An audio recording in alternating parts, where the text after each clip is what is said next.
संपूर्ण शहराला हादरवून टाकणाऱ्या पुण्यातील आंदेकर गँग विरुद्ध गायकवाड कोमकर टोळी युद्धातून दररोज धक्कादायक आणि चक्रावून टाकणारे खुलासे समोर येत आहेत।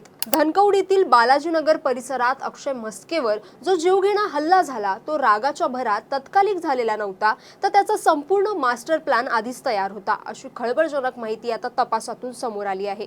आयुष कोमकरच्या हत्येवेळीच या रक्ताच्या बदल्याचं संपूर्ण वेळापत्रक आंदेकर टोळीने ठरवलं होतं का, असा जळजळीत प्रश्न आता उपस्थित केला जातोय।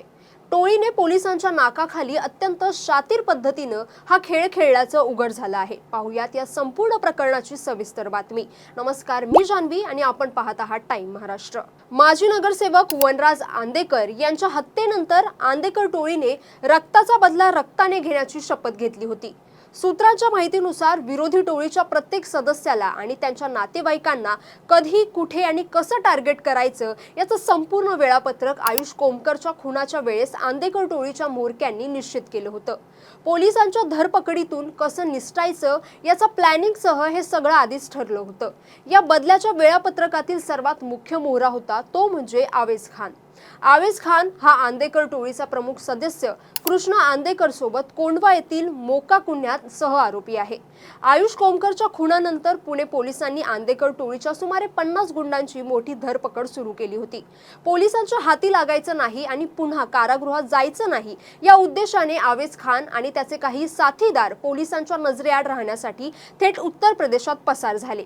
पुण्यात पोलिसांची मोहीम थोडी शांत होताच हे सर्व शूटर यूपी वरून गुपचूप पुण्यात परतले। त्यांनी वेळापत्रकाप्रमाणे पुढचा गेम वाजवला। पुण्यात पाय ठेवताच आवेज खान आणि त्याच्या साथीदारांनी वनराज आंदेकर खून प्रकरणातील मुख्य आरोपी आकाश म्हस्के याचा भाऊ अक्षय म्हस्के याला टार्गेट केलं। बालाजीनगर परिसरात त्यांनी अक्षयला गाठून त्याच्यावर थेट गोळीबार केला आणि कोयत्याने सपासप वार केले।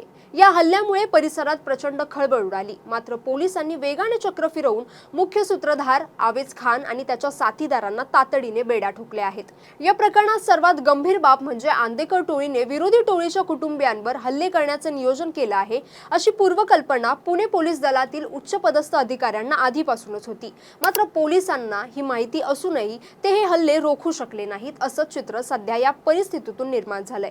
टोळीने आधीच ठरवलेल्या वेळापत्रकानुसार एकामागून एक गेम करून पोलिसांच्या गुप्तचर विभागाच्या कार्यक्षमतेवरच मोठं प्रश्नचिन्ह आता उपस्थित केलं जात आहे। आता या सगळ्या प्रकरणात आरोपी वेगवेगळ्या गुन्ह्यांखाली कारागृहात आहेत, तरीही बाहेर एकामागून एक हल्ले सुरूच आहेत। त्यामुळे तुरुंगातून टोळीचा प्लॅन चालवत असल्याचा संशय अधिक गडद होत चालला आहे। आता या सगळ्यात पोलिसांसमोर एक मोठी आव्हानात्मक परिस्थिती उभी राहिली आहे। पुढे या प्रकरणी कोणती कारवाई होते, कोणती माहिती समोर येते हे पाहणं महत्त्वाचं असणार आहे। तर तुम्हाला या सगळ्या प्रकरणाबद्दल काय वाटतं? तुमचं मत आम्हाला नक्की कमेंट करून कळवा आणि अशाच व्हिडिओसाठी टाइम महाराष्ट्राला फॉलो आणि चॅनलला सबस्क्राईब करायला विसरू नका। धन्यवाद।